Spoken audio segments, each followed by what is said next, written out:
Hey everybody!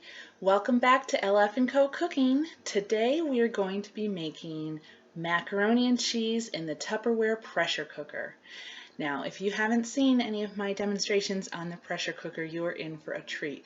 This is one of my favorite products in our line, and it's because you can take something that could normally bake in the oven or have to slow cook on the stovetop and cut that down to half an hour or less.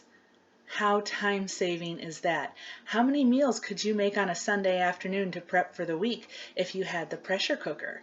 Or if you forgot to do something, you forgot to set that crock pot before you left for work in the morning, you come home at 5:30 and oh no, there's no dinner. How many of you have that happened to? I know I have. So here is the Tupperware pressure cooker, and we're going to make some macaroni and cheese in it. All right, I'm going to move the camera on down so you guys can check this out with me. All right, so in our pressure cooker here, I have 2½ cups of dry elbow macaroni, just straight on in there from the box. And we're going to add in, I have 1 cup of heavy whipping cream. So add that straight in here. We're then going to add 2 cups of chicken stock. So I'm going to measure that on out here. We want 2 cups of chicken broth. I always tend to buy a unsalted or lower salted one just because, man, soups and stock have so much salt in them when you buy them from the store. Oh, look at that. Perfect. Oh, don't you love when that happens? Oh my gosh. Never happens like that. All right, so you got 2 cups of chicken stock. We have 1 cup of heavy cream. So then we're just going to add in a little bit of salt and a little bit of pepper, half a teaspoon of each, or to your own tasting liking, whichever you prefer. I've got our table salt right here, so we're going to do half a teaspoon, sprinkle that on around.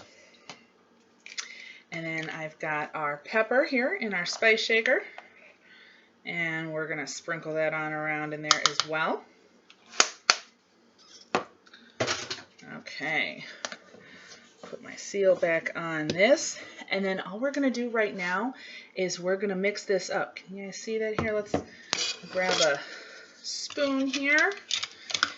So now with anything in the pressure cooker, whatever you're cooking, whether it's noodles, whether it's meat, chicken,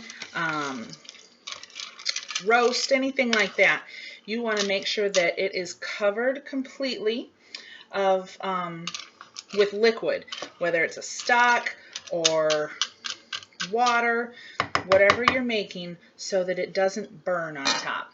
So now with the pressure cooker, if you remember, the lid has this arrow right here, and the container itself has the arrow right there. So we want to line up the 2 arrows, put that down, then we're going to twist. Okay, we've got our lock here. We're going to put that down, lock it on into place. This lid is not going anywhere. And we're going to put this in the microwave for about 10 minutes, and then we'll come back and check that on out. All right, hang on, guys. All right, guys, here we are back. I just pulled this on out of the microwave and have let it come down from pressure. So whenever you pull it out, this little yellow turkey timer looking thing, it's actually popped up and it's releasing steam from inside the pressure cooker. So you want to give it a couple minutes until that comes down. Very hot whenever that steam comes out of there, so don't touch it with your hands. Don't tap it with a spoon. Just let it come out naturally. All right, and then we're going to lift this on up. And, okay, I'm going to pull this up, twist the lid till the arrows are lined up again.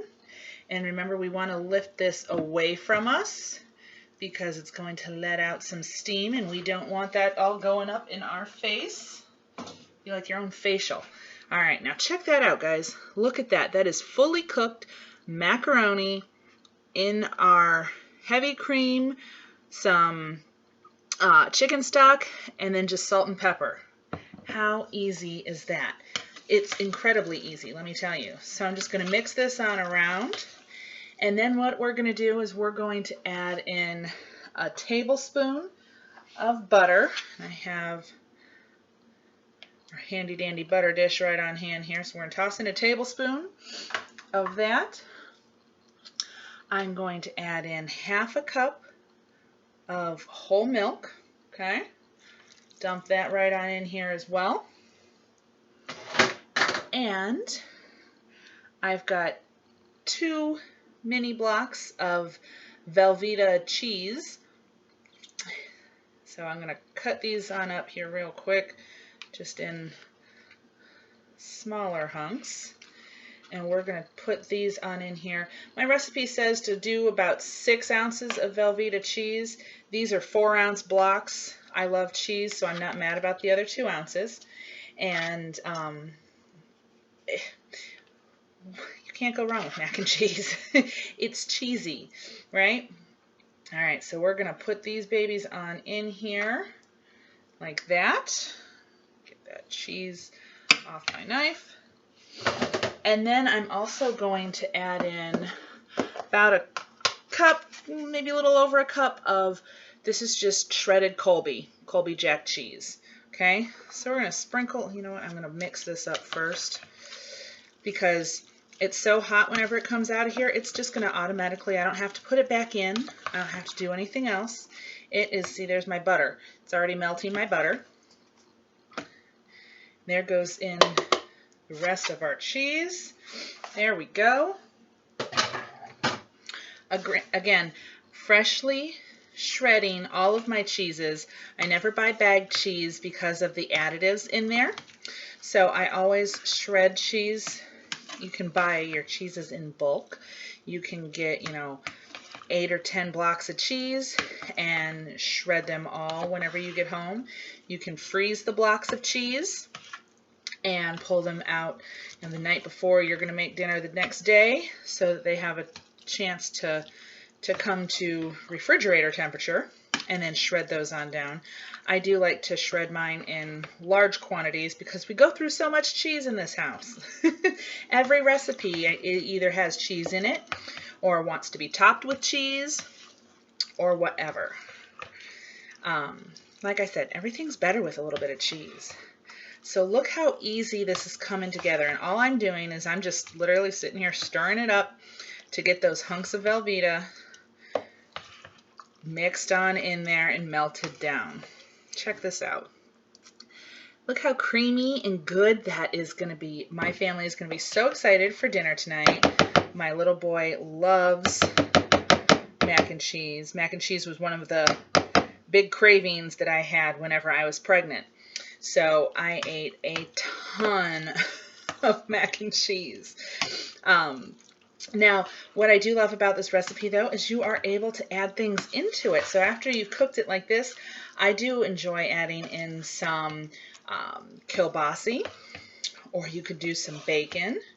I know people who've done hot dogs down in here, so you can certainly do that up. I'm going to fry up some kielbasa just to get it warm so I'm not putting cold in our nice hot macaroni and cheese. But we can put that on in there, mix it up. Now this is going to give you easily 6 portions of food. So great for a family of 4, and then you'll have a couple of leftovers. Check that out. Look at this. Are you not starving? Doesn't that look fantastic?